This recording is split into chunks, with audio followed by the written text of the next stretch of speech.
Okay, my plan was to apologize for last videos being so just negative and kind of depressing. And as much as I love being honest and I love sharing my woes with strangers, I kind of want this to keep being a positive place of like growth and reflection. And yeah, like I'm gonna have shit moments, I'm gonna have shit days, but I also don't want to like complain about it for like 10 minutes and waste everyone's time complaining for 10 minutes. So the plan was today to be like, oh, I'm so sorry, last video was so negative, we're gonna have a good time this time, like we're gonna keep it positive, and then go into like talking about a film that I watched recently because I really enjoyed it and I really loved watching it.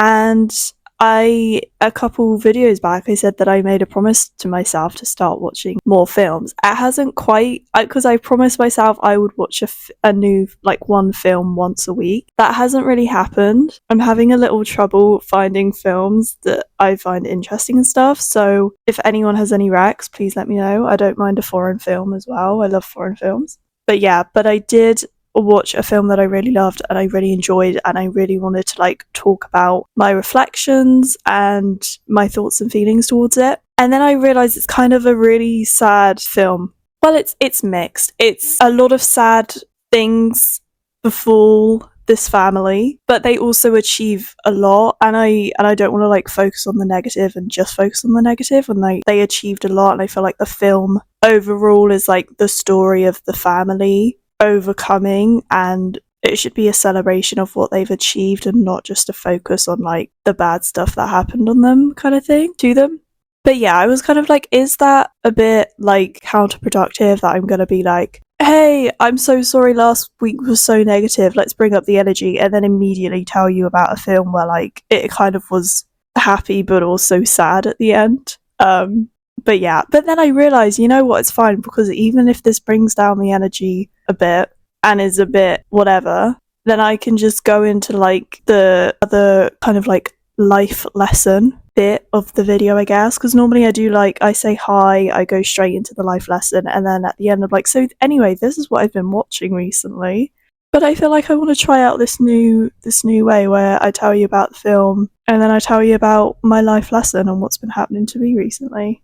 So, this film is called The Iron Claw. It came out pretty recently, I think. I want to say 2023, so not too long ago. It's about, and I'm so sorry if I am butchering their names, I watched this film a while back, like a week ago or something. The Von Erich family, very prominent in the wrestling world, in the sports world. I'm sure they're very inspirational to a lot of people. They're now inspirational to me. Basically, the film is like going through their lives, like the brothers, and how they kind of rose in the wrestling world kind of thing, and sort of like their professional lives and their personal lives.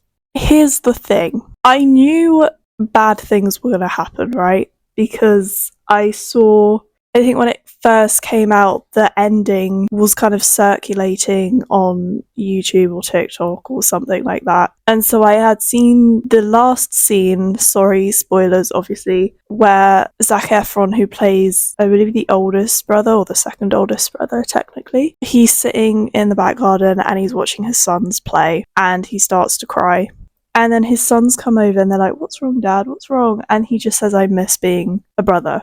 So I knew what was gonna happen in the film. I just didn't know how it was gonna happen, okay, guys? And of course they got attached to all of the brothers, and I'm very protective of all of them within like 10 seconds of the film starting, because I always get attached to every character, any film that I'm watching. And yeah, it was really beautiful to see how close they were and their relationship. And obviously we're not getting like the real deal, like this is a film and stuff inspired by their story. The stuff that it deals with, the themes that it deals with, and what happens to this family, some of it is very, very heartbreaking, and I imagine it was very, very vulnerable for, you know, the brother, sorry I forget his name, but the brother that is still with us and his family. I imagine it was very vulnerable to have his story out there. I'm sure it was great, and I'm sure he was very proud to see his family's achievements and see his brothers being portrayed so amazingly. And so I'm sure it was a very mixed bag of feelings for the family, and I don't really know if they had any involvement in the film. There is a bit at the end where like you see a picture of them, and they say like, oh, they're still together and they've got like so many children and so many grandchildren and they're all living together on a ranch. That was a really sweet moment. But yeah, I'm sure it was a very mixed bag of feelings seeing that, and I'm sure it felt very strange and very good, and I'm sure it made him very happy to remember those times, but also I imagine it felt quite vulnerable to have that out there in the world and for other people to see. So yeah, I don't know, whenever I watch like a biographical film, obviously you've got to take it with a grain of salt, because yeah, it's always inspired by, and you don't really know the true version of events or whatever. But whenever I watch like a biographical film, I'm always very like, wow, I bet this was like so vulnerable for the person, or if the person's not with us, I bet this was like so vulnerable for like their loved ones and their family and friends. I don't know, I just have like this appreciation for like the people, whether they're involved or not, whether they wanted the film to happen or not. Like I always just think like, wow, like that's a person that was loved and their story is out there, and I bet that feels so strange and mixed to the people who knew them and loved them. I don't want to give too much away from like the actual story and the plot of what happens. I feel like, I mean, trigger warning, it deals with people taking their own lives and mental health and things like that, and loss of life and loss of family members. So it's quite a heavy watch. I don't want to spoil it too much, especially I feel like I knew the ending, so I wasn't going in totally blind. I feel like if I went in totally blind, it would have absolutely wrecked me. I mean, it still wrecked me, but like I knew what I was getting myself in for, kind of. But yeah, we got very attached to all of the brothers. It was really, really lovely seeing their journey, and really frustrating at times, especially like the toxic masculinity and seeing all of their relationships with like emotion and whether they can show emotion and whether they can cry, and like I don't know, there was so many times where like I was screaming at the screen like, it's okay, you can cry, you're a human being and humans cry. So yeah, it was very, very interesting and emotional and intense. Very, very happy at times as well. Like it was lovely seeing their relationship. I felt like I was like looking into like something private, and again I had a lot of appreciation for that. And yeah, I don't want to give away too much or spoil it too much, especially in terms of like I don't know much about the wrestling world, and I don't know much about, because I believe this was like a late 70s 80s kind of thing, so I don't really know much about the 80s wrestling scene. So I feel like in that regard, I was kind of going into it blind as well. And yeah, I really loved getting to know these people and these characters, I guess, because even though they were real people, I guess it's like a version of them being portrayed. And it was just really nice seeing characters' growths and these people's growth and, you know, their achievements and everything like that. But yeah, I don't want to give too much away in terms of story. I will try and quickly talk about, because watching this film, like as an audience member, I was very, very much in it emotionally and completely like sat and just completely enthralled by it all, and like beautiful performances by all the actors. But from sort of my writer brain as well, was also like really loving the film and appreciating the film from a screenwriting point of view. I really, really love this film as well, and I think it was beautifully written and really well done in my point of view. I did go to uni for writing. That does not make me an expert, by the way, and that does not make me more qualified than someone who like hasn't gone to uni for writing. Like, I'm just mentioning it because I've done classes and modules on like screenwriting and film and stuff like that, and in school as well, even though it's not the same thing. But in school I did film studies and I really loved it, and it made me fall in love with film and have a newfound appreciation of it and like what's on the screen and what goes on behind and stuff like that. And in college I did media studies, and again, like that's how I fell in love with writing. And then I realized that I like actually wanted to be a writer and not a director. Or maybe I want to focus more on writing for now instead of directing and stuff like that. And so yeah, there was a big focus on screenwriting and stuff, and just writing and stories in general in my life right now and for a while. So whenever I watch a film like this, and my brain kind of picks up on like how well and beautifully written something like this is, it like gets me really excited. I'm like, oh my gosh, I love good writing. Because the worst thing is when I feel like when you're more focused on these things, whether you've like been to school for it or whether you just have an interest in it in general, the worst thing is when like you love writing and then you are watching a film or you're watching a TV show and the writing is so bad, or like there's certain things that you notice that you just like, it just pulls you out of it. But one of the best things is when your writer brain picks up on something that the writer did really well and you're just like, oh my gosh, this is the best. And for this film, I feel like it was really well done in terms of like portraying moments and interesting moments and particular moments that were important to each of the plot, but it was very good at like beginning at uni. There was one idea that a couple of lecturers would always like throw at us, and always, I can't remember exactly how they would phrase it, but it was always something like you've got to start at like, you start the closest to the end as you can and then end the closest to the beginning as you can, kind of thing. So you're not wasting time with like all of this stuff that like we really don't care about or we didn't really need and stuff like that. So yeah, that was the idea that we were always being thrown at, like, do we really need this and all of that. And watching this film really made me appreciate that, because I was like, oh my gosh, that's this idea and this concept of like starting closest to the end and ending closest to the beginning is really well done, at least in my humble opinion. I'm not an expert, I'm not a screenwriter, I haven't like written a film or whatever, so obviously take my opinion with a grain of salt. But yeah, I feel like these snapshots that we got and these scenes were so well written and so like they started kind of out of context, but because it's like when you're reading a book and you can tell when the writer trusts its readers and when they don't. You can tell when a writer is like, yeah, my reader's smart, like my reader will get it, cool, whatever. And then you can tell when they over explain, they over describe, and they over add in things. And you're like, clearly the writer doesn't trust me because they're making it way too obvious and it's kind of ruining the whole thing. In this film, there will be moments and scenes where they start kind of very abruptly and perhaps out of context, but then the more the scene goes on or the more the moment goes on, you kind of realise, actually, I do know what's going on and actually I have all the context I need and actually that was really well done. Or a scene will end very abruptly, but you'll have enough context to figure out on your own, okay, I kind of think this is going to happen, or I kind of think that's happened, or, you know, and, you know, it's just very clear that the writer trusted the audience, trusted the visuals, and it was a really enjoying watch from that point of view as well. Also, I noticed the pacing of the film.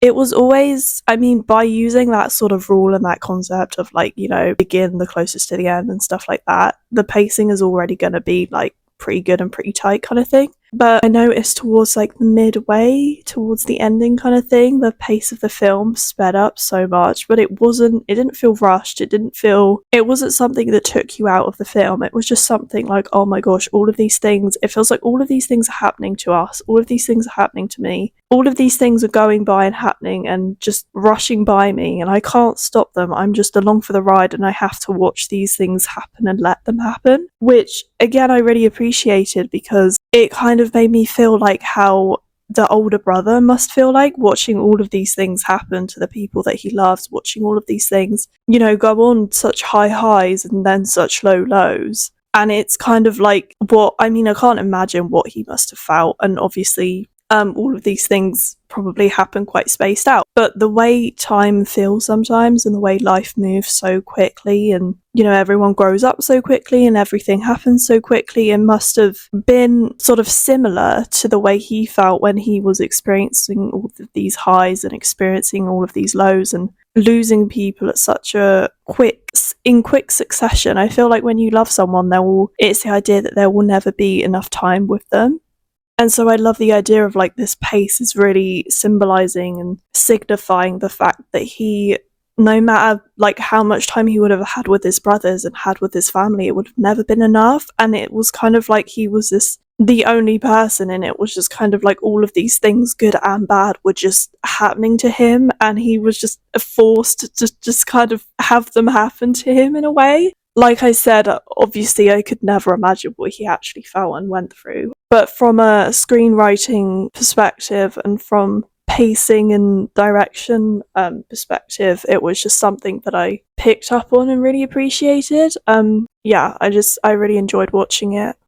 From both like an audience perspective, but also those little things that I picked up that just like made my brain really happy and made me really proud and relieved in a way that like this story was handled with so much like care and heart and thought kind of thing. Because it kind of makes me really angry when, again, biographical films, these are real people that really lived and really loved and really lost and stuff like that, and when you watch a biographical film that is just so bad and so awful and you're just like, oh god, like this was a real person and their story should have been held with so much grace and love and integrity, and instead it just hasn't been. But I didn't feel that for this film. I felt quite good about it. Again, I'm not an expert, and again, I don't know what the family think about this film, and I don't know what reviews think of this film, so I could just be talking out my arse, who knows. But yeah, I enjoyed it. I would watch it again, even though I know what I'm getting myself in for emotionally. Like, it's definitely one of those films that you're gonna think about every so often for like the rest of your life, and make you appreciate life and make you appreciate the people around you. And yeah, I'm very, again, appreciative of how vulnerable that must have been to the family to have their story kind of out there and portrayed in that sort of way. So yeah, another great film that I really enjoyed. I kind of feel like I'm on a roll. Like, I've watched 3 films that I really, really love and think were really good. I don't know, like, it's like when you get a coffee and you can tell when the barista made it with love and when they were just like close to finishing. Not that I've ever ordered a coffee close to closing, because I feel like that's rude and I wouldn't want to do that. But you can tell when a barista's made it in with love and when they've been rushed. And you know what? No hate, because one of my dream jobs is being a barista, but I feel like at the same time it must be so difficult and stressful. So whenever I get a drink and I'm like, meh, I'm like, you know what? No hate, love and light. They clearly need like a spa day, and it's fine. There are bigger issues at hand in the world than whether my drink was made with love. But yeah, it's like you can tell when you're watching a film, when you're watching a TV show, like, was this made with love and thought and care and integrity, or was this just like, not really well thought through, and was this just like a money grab? And this film had a lot of heart, at least in my opinion. Anyway, I'm gonna stop yapping about the film now, and I'm gonna talk about the life lessons that I've learnt recently, I guess. So I have been stepping outside of my comfort zone, only in little ways, but I feel like it's bringing up a lot of self-doubt and a lot of like, oh god, this is cringe, and like, oh god, I don't want to do this, and I just want to hide, and I don't want to do this, and it's not perfect yet, and I can't do it because it's not perfect yet. And I actually think self-doubt is a really, really good sign, because first of all, it means I'm doing the thing, right? It means I'm doing the thing that I kept saying I would do and never did, and now I'm finally out here doing it. But I also feel like you come across self-doubt when, like, yeah, you are actually doing the thing and you're growing, and even though it's not perfect or it might not be the vision that you had in mind, it's still like a chance for you to grow and push through that self-doubt and actually keep going and not let that voice inside your head that tells you that everything you create is shit win. And it's weird. I have 2 sides where I'm like, I'm proud of the things I create, and then I have a lot of self-doubt and I have a lot of embarrassment about them as well, and I'm like, oh, I'm proud of it, but I don't know if other people would think it's that good, and like, I don't know if this is going to get anywhere in life, and not many people are interacting with it right now.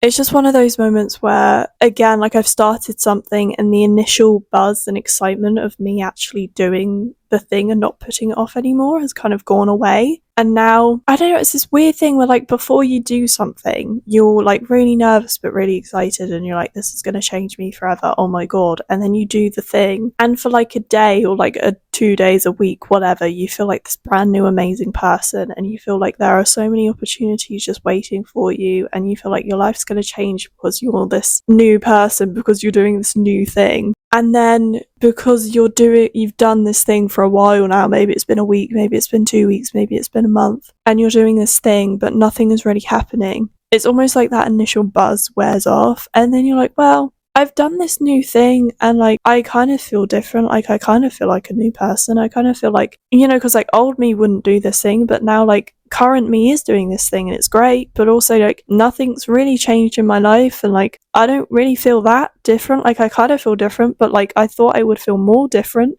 There's kind of a part of me that like thought that I would be more confident and thought that I would be this whole new different person, and I kind of am in a way, but like I said, I don't feel that different really. Like it's kind of just become my norm now, which is fine. It means it's a good thing, right? That like my norm is this new person now, and it doesn't feel as scary or as far away. It's just like a part of my identity, and that's great. But on the other hand, I'm kind of like, okay, well, what do I do now? Like I'm still not, I am a new person and I love her, but I'm also not this confident out there person that I thought I was going to be. And I think self-doubt, at first I was kind of in my head for a bit because I was like, oh my god, I'm having so much self-doubt. I just need to scrap this whole thing and not do anything, and you know, whatever, it's not working, I'll figure something out. And then I kind of had this thought and this memory pop into my mind about how like self-doubt is a good sign, and stepping out of your outside of your comfort zone is a good sign,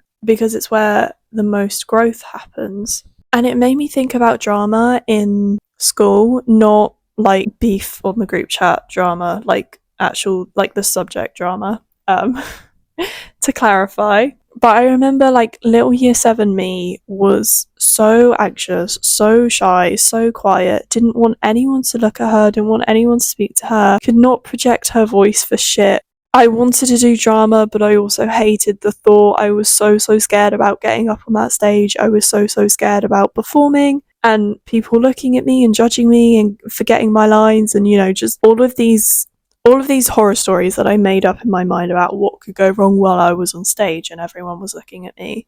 And even though I had so much anxiety about it, and even though I didn't want to do it, I also really did want to do it. Like, I don't know. And the fact that I did it, and even though I was so nervous and so scared of it, and I still had so much self-doubt, drama ended up being one of my favourite subjects ever, and it helped me grow in confidence a lot. I would say as a teenager I was still anxious, I was still shy, I was still quiet, but the minute I entered that drama class, the minute I entered that drama classroom, that stage, whatever, I was still nervous and I was still anxious, but I had a confidence in myself. I had this sort of fresh new self-belief that like, hey, actually I'm going to have fun and this is going to be a good time. And if I mess up my lines, I mess up my line. If I, you know, don't project, then I don't project. I'll work on it. You know what I mean? And I wasn't perfect. And literally all my notes were like, great, but like project your voice more. Like that was the only note I got for like 3 years was like, please project your voice. Molly, you need to remember to project your voice. And I had the best drama teachers ever. I loved them so much. They were the absolute best and I missed them so much. And even now when I'm like doing public speaking or I have to speak in front of an audience or a group or whatever, I still have like their voices in the back of my head being like, project your voice, because I had such an issue with it. But you know what? It gave me so much confidence. It helped me grow so much because I was so far out of my comfort zone. I do not like attention, do not like people looking at me, did not like the idea of performing up on a stage, even though I love acting and I love drama and I really do see myself getting back into acting at some point and drama. Obviously not on like, you know, I'm going to be acting in like the best films. But I would love to find like a drama club or like a acting class or something in the near future at some point, because it is something that I really love. But the point is, it helped me grow so much because I was so uncomfortable. I obviously don't go in like really bad situations just to make yourself uncomfortable, right? Like drama class was a controlled, safe environment and I just felt uncomfortable because I didn't like being looked at and I was shy. Don't put yourself in dangerous situations though, okay? That's not how that works. But the point is, I've realised that self-doubt doesn't mean failure, and self-doubt isn't a bad thing as long as it doesn't stop you from doing the things that you want to do, and as long as it doesn't completely overwhelm you and make you spiral. Because I was having a spiral moment and that's okay, but I pulled myself out and I was like, you know what, this is a good sign. Even though I'm experiencing discomfort and I'm experiencing self-doubt and I'm experiencing like a lot of like, oh, maybe I shouldn't do this and maybe this isn't for me. And then I was like, you know what, actually no. Self-doubt is good and discomfort is good because this is where I'm going to grow. This is where the growth happens. And even though I feel like this new person, I still kind of feel like the old me as well, because I have so much self-doubt.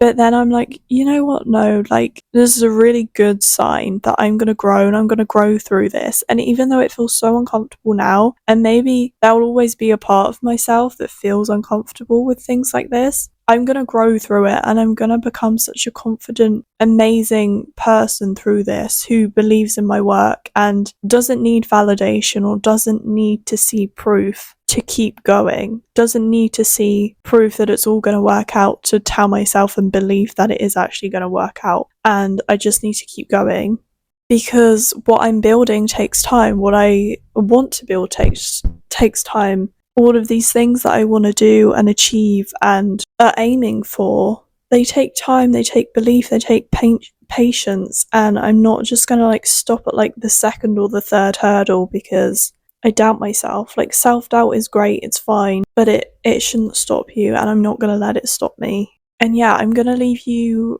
to get on with your day, night, evening, afternoon, morning, whatever it is for you, and I will yap to you soon, whenever I get the chance, I promise.